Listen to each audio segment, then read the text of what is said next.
everyone, welcome back. And this is another anime review.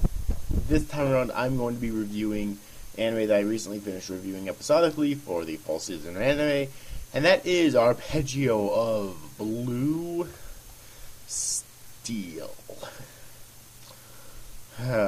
Okay. Wow. And what an experience this was.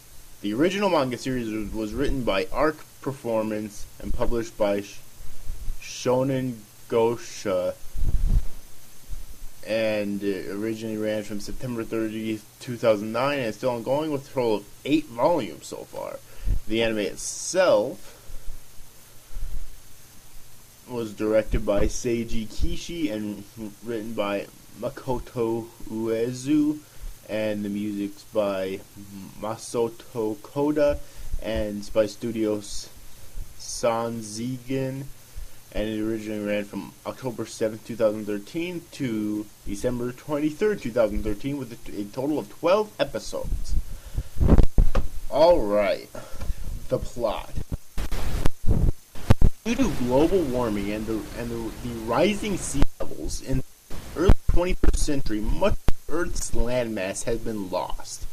In 2039, fleets of powerful warships armed with advanced technology and weaponry mysteriously appear and decimate the world's naval forces. These ships, collectively called the Fleet of Fog, impose a worldwide naval and aerial blockade, preventing humanity from both traveling the oceans and to other nations. In 2056, 17 years after the blockade began, Gunzo Chihaya, a former student of the Japanese National Marine Academy, is the captain of a small group of privateers called Blue Steel. The Blue Steel are infamous for possessing a fog submarine that defected to the human side, the I-401, or Iona, along with its humanoid avatar known as mental models, Iona. Due to the I-401 technology and Gunzo's tactical skills, Blue Steel not only survived several encounters with the Fleet of Fog, but managed to sink one of their powerful warships. Gunzo and his crew are hired by a faction of the Japanese government to travel to the United States to deliver the blueprints for a powerful weapon, a weapon that may finally allow mankind to fight back against the fog. The United States, the only country that did not suffer from the blockade, is the only country with the resources and capability to mass produce the weapon system. However, the Blue Steel will face obstacles on their journey, not only from the Fleet of Fog and their own human allies, but from other governments and factions with their own agendas. Along the way, they will also gain allies of their own from both sides, increasing their chances against seemingly overwhelming odds. And in a nutshell, that sums up the plot of this series. So first off, I do have to say that it's actually rather original. It's not the most original thing I've ever heard of, but it's definitely unique. So I do have to actually give them that. Alright, it was definitely an interesting plot. I don't know if you would really call it a post-apocalyptic plot like you see a lot nowadays, though. Because I don't really recall them showing anything of there being post-apocalyptic. Hell, I mean, it even said at one point, obviously, that much of Earth's landmass is gone, and yet I've seen a shit ton of landmass in the present day that they were walking on, which doesn't make a whole lot of sense to me, so I don't really think this could really be counted as a post-apocalyptic series. Alright. Now, there's lots of different mental models in these series. Alright, you have Iona, the I-401, she's the main one. Alright, the human avatar of the submarine I-401, who left the fog to become Gunzo's vessel out of her own volition. And then we have Hyuga, a former fog battleship and flagship of the 2nd Oriental Fleet, who became a port operator and supplier for the Blue Steel after being defeated by them, providing I-401 with her super gravity cannon. She is very fond of Iona and loves to hug her. And then there's Takao, a human avatar of the fog heavy cruiser Takao. After Gunzo defeats her in battle, Takao falls in love with him and later joins the Blue Steel fleet. She is almost destroyed for good by Zordon's fleet, but is saved in the nick of time by a surprise attack from Iona and Hyuga, who fails to salvage her core, which is now under Yamato's custody. I am trying to find... I know that there are other lots of other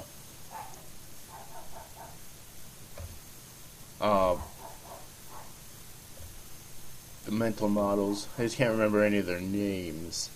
Alright, there's Kongo, who's kind of the main one. She kind of serves as the final antagonist of this season. The flagship of the 2nd Oriental Fleet and Yamato's second in command. Alright, she's... I actually didn't like her as a villain at first. Because I just felt she was kind of unlikable, but she does get quite a bit of character development at the end and ends up actually reforming herself and her personality as well. And then there's the two sister ships of Iona. I guess you could say there's the I-400 and I-402. The I-400 is one of the two submarines who acts directly under Yamato's orders and Iona's triplet sisters. And the I-402 is another submarine directly under Yamato's orders and Iona's triplet sisters. The only difference they have with Iona is the look, anyways, is the fact that they have different colored hair, really. And those two are still active by the end of the series. By the end of the season, which really makes me want it. Was one of the reasons, anyway, that I really wanted the season. Alright.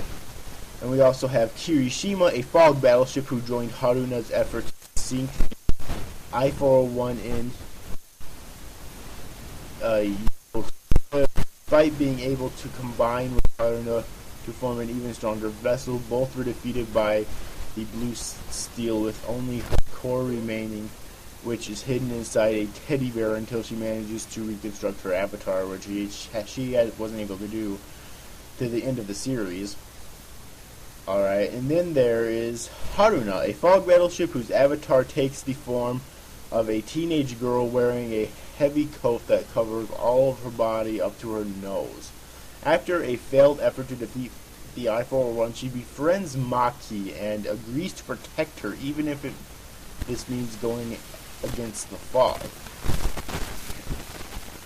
Alright, both Haruna and Kirishima are only betray the fog, but join forces with the Blue Steel to protect Maki. Alright, so as you can... Yeah, and there's Hiei, Kongo's second in command and the de facto leader of the 2nd Oriental Fleet. And so as you can see, there's lots of really interesting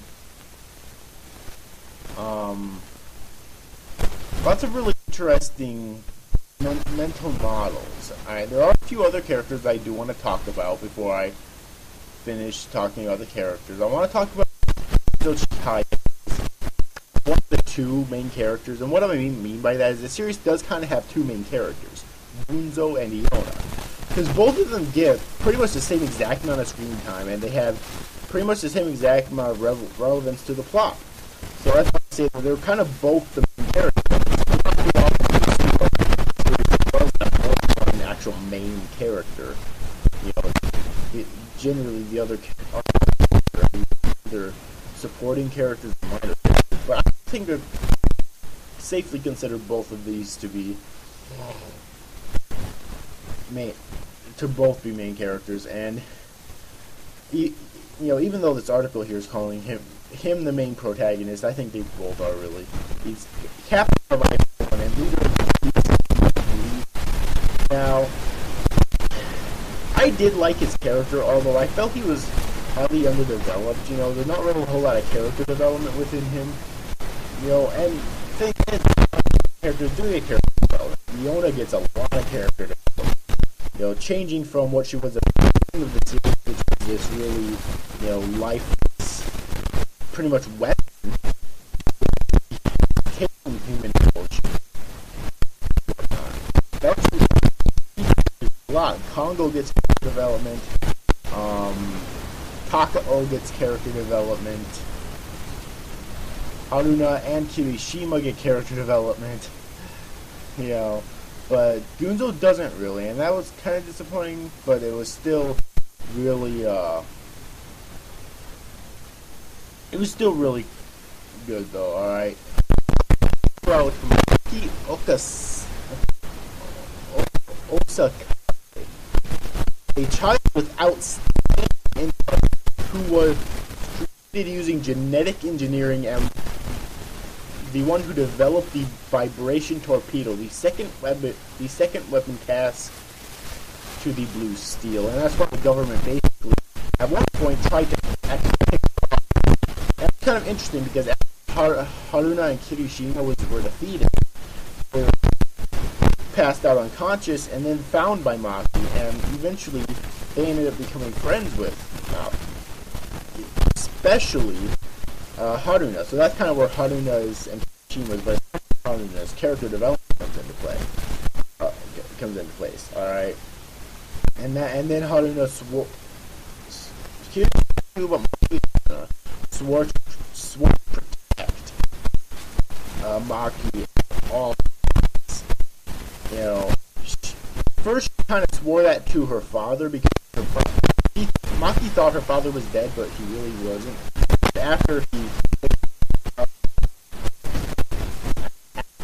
Right after that, he actually died, but Haruna swore to him to protect Maki. But after that, it kind of develops to where she actually wants to. It's not just because of trauma, which is of course cool. And yeah, and that's pretty much all I need to talk about. The series does have quite a large cast of really interesting and diverse characters, and it makes it really interesting to watch when you're seeing all those character interactions, because I'm a sucker for character interactions. And there's lots of characters here in this article that I don't even recognize, which means obviously the manga is far past where the anime left off at, which is another reason why I really want a sequel. In addition, I don't remember what this guy's name is. I don't know if he's the Prime Minister of Central Japan, Mitsumine, or maybe he's Rojiro Kamikaze, the Assistant Secretary of Military Affairs, or maybe he's Cruz Herder, a former United States Military Corps officer, now a Japanese Navy lieutenant and commander of the United States Forces Japan, or maybe someone else. I really don't know, but he basically like was a burly man and had a huge fucking beard, and he, I guess, kind of served as the series' main human protagonist who kind of had his own agenda. Alright, but thing is, I don't know what the fuck happened to him. He kind of fell off the face of the earth or fell out of the series after a while. So that's another reason why I really want there to be a second season, so that we can have him be in it once again. Now,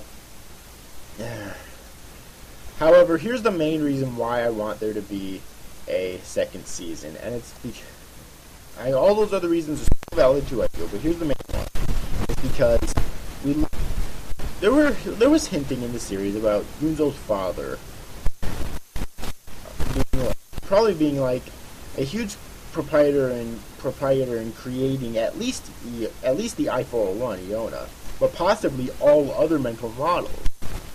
You know, I didn't get anything about that. No payoff for that concept in the end, and which also means obviously we didn't learn the origins of the mental models, which I would have loved. All right, main reason really why I want a second season. It's basically to explain that as well, although there are all the other reasons, of course.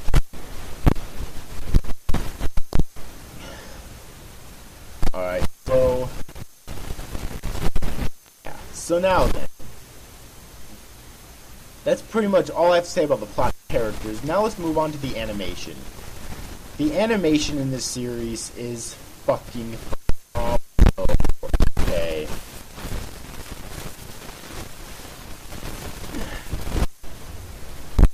The animation is some of the best I have ever seen in in recent memories. I'm not kidding. Okay, the animation was fucking incredible. Like, there are very few scenes where there's just even when there's people talking where it has like no animation at all. One thing I thought was actually kind of clever that they did in order to kind of enhance the animation in some scenes where they are just talking is when mental models are included in there. Like, when mental models start powering up their ships or they start fighting, they'll put like this array of colorful like palettes around themselves, all right, and they move, aka animation when it's in an anime, obviously.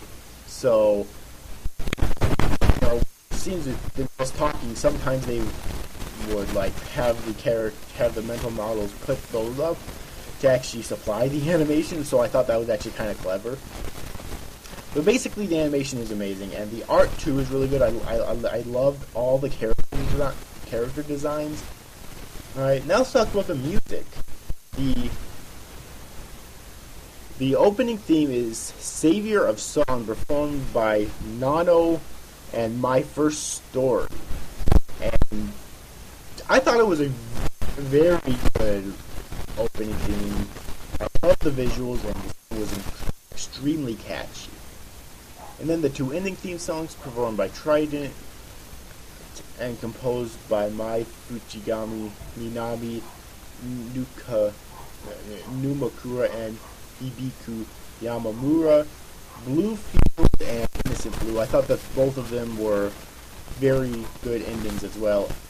And the soundtrack was incredible for the actual series itself. I absolutely loved it. Especially like when they were in battle and shit. Alright. So, yes. However, though, with that being said, I think it's about time I wrapped up this review. I don't really think there's anything else we're going to talk about. So, let's talk about... Actually, before I do, let's talk about the problems that I had. Alright. Really, the big problem that I had was there were just some things that weren't resolved in the end, and normally I don't have an issue with that because there could very well be a second season. But they didn't even hint towards it at all. It pretty much has read the manga type of endings where, like, there's so much that they don't fucking tell you know. Like, as I said before, you know, the history of the I-401 and the other mental models are what the fuck happened to Io's two twin sisters, the mental models, you know? What happened to that one human villain from the military? Lots of this shit, like, and especially the guy from the military who really just disappeared. I guess you could really count Iona's two twin sisters in that as well, kind of disappeared too. Yeah, it's kind of dumb in that regard, I honestly think. Alright, so, yeah. But anyways, oh, I just noticed something. A lot of these mental models are based off of actual Japanese battleships. The Kirishima, how about Haruna? Yep. Wow. Kie? Dear God. Maya? Japanese cruiser Maya? I-400 class submarine?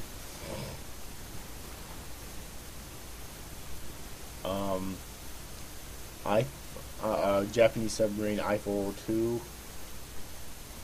Dear God, I had no fucking idea these are actually based on actual Japanese battleships or submarines. Japanese battleship Issei. 1, 2, 3, 4, 5, 6, 8. What about Nagato? Japanese battleship Nagato.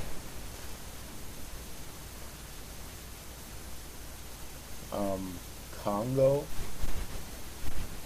Japanese battleship Congo.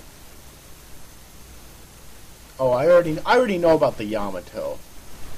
Yeah, it was one of the most popular ones, the Japanese battleship Yamato. Takao.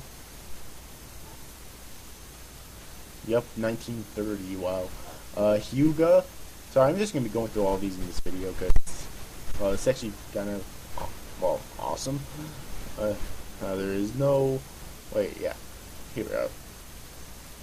Japanese submarine I-401. Well, goddamn, I had no fucking idea. Musashi. I already actually knew about Bismarck. Again, it was one of the most popular ones, I'm pretty sure. Okay, I'm not even gonna continue. Wow, that's actually pretty fucking awesome. Yeah, but it's really the only major issue I have with the series, but I do definitely recommend it. It was very good, and I really enjoyed it. Alright, so yeah. Anyways, I think I'm gonna wrap up this review now. I hope you enjoyed it. I hope you enjoyed this review, guys. See you after, guys. Thanks for watching. Bye-bye.